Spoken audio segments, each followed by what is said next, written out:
You know, when I was growing up, Look at me. for a while when I was in high school, my career goal was to be the CEO, Chief Executive Officer of a major company. I just thought that'd be really, really cool.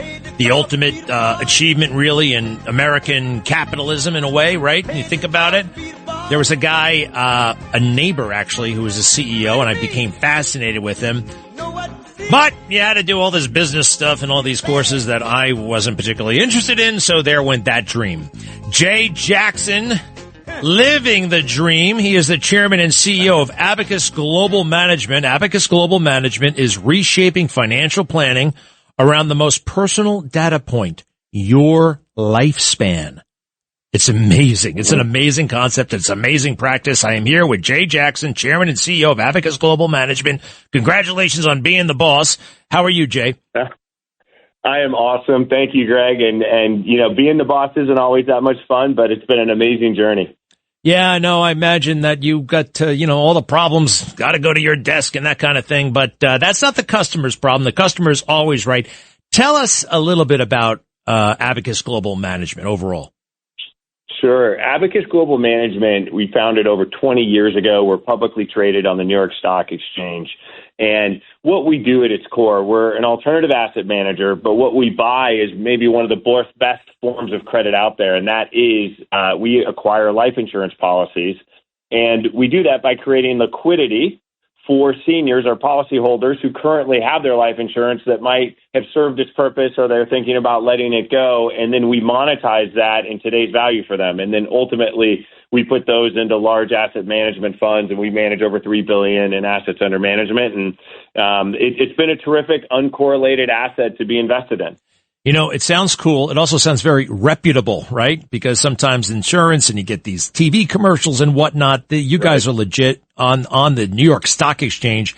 The conversations we should be having with, say, our loved ones about financial planning and retirement. What would you recommend? What should we talk about that's not being talked about? Here's what's not being talked about right now when it comes to financial planning. How long are you going to be in retirement? Right? Shouldn't that be the key component? Like, I went to a major firm who looks at even some of my own account, and ultimately they told me, they said, Jay, we're running this plan out to age 95. Now, I'm 6'5". You know, there's never been someone ever over 6'5" to live to age 95, by the way, in human history.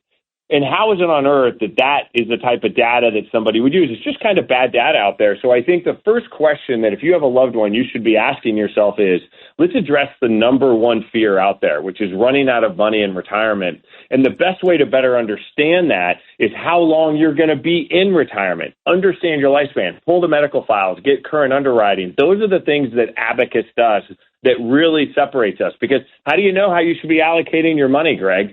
Shouldn't you have a better understanding of how long you're going to allocate the money? And I think that's where financial planning is changing, these customized solutions. So that's fascinating, by the way. If you're 6'5", you will not see the age of 95. I'm sorry, but you can enjoy the view up until then. How do we, and this is a side note, by the way, why is it that people who live very, very old tend to be on the shorter side or the thinner side, short and thin? Yeah, I mean, I short and lean, and the way I think about it is it's just a different engine, right?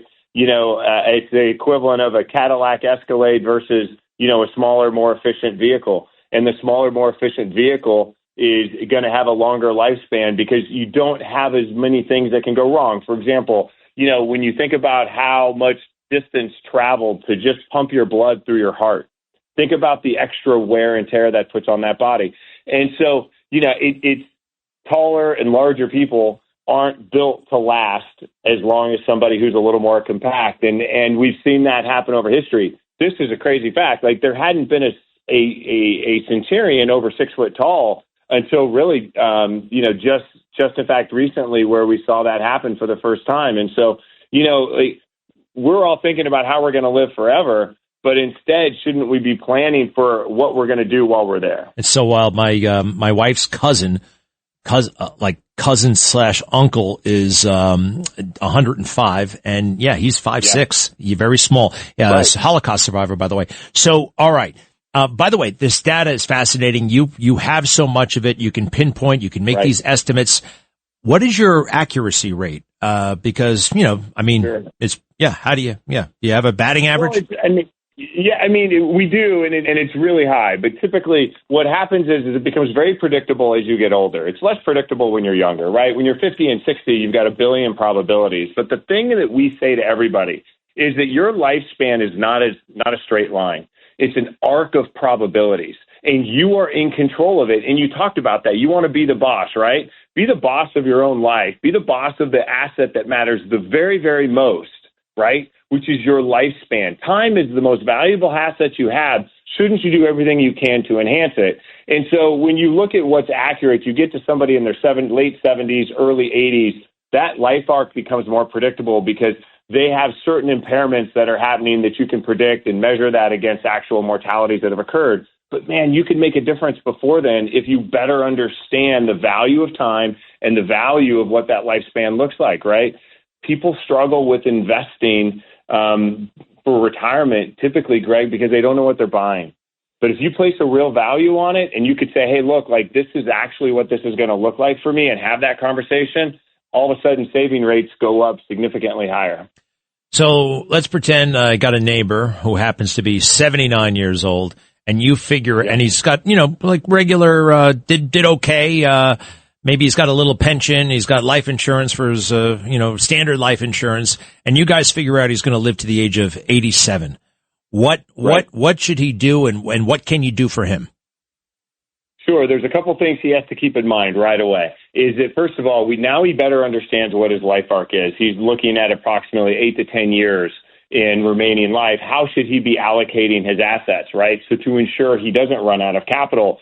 But it probably means that he should also be dedicating some additional resources towards his health care, right? Because now you have a cleaner understanding of how long you're going to remain in retirement. You're probably going to spend more money. The fault is a lot of people underspend. They won't get that health care. They won't get that need that they have met because they're fearful that, oh my gosh, I won't have money, so I'm not going to do that expense. Medicare is not an expense. Taking care of yourself should not be seen as an expense. And I think that's one of the first things I would share with them is take this kind of purpose-driven approach to your financial planning, particularly as you get older, and you should do this for your parents. Tell your parents, guys, I don't need a lot of money left for me. Spend this on yourselves, whether that's vacation or medical treatment. I hope they have a little bit of nest egg. Here's the thing. Yeah. Greg, if they don't have a nest egg, they're moving back in with you. You don't want that either. No, I know. I think my parents, they're so generous and they're so they live very frugal lives, and I love them so much. I'm so blessed. When you have a client and you tell them, I mean, you get all their health information and you compare it to all the data that you have, and you have incredible data. What is their reaction when you tell them, hey, we think this is your life expectancy? Gosh, that's a great question. And it's surprising, the answer. And this happens almost 100% of the time. The first thing they'll say to me, like in the example you said, 97 to 87, the response is always the same. No way am I living that long. No chance. You're overestimating, which is the exact opposite of what people might think they might say. And it's generally because they don't feel very good. Haven't been necessarily taking great care of themselves. They're on several medications. They're in pain.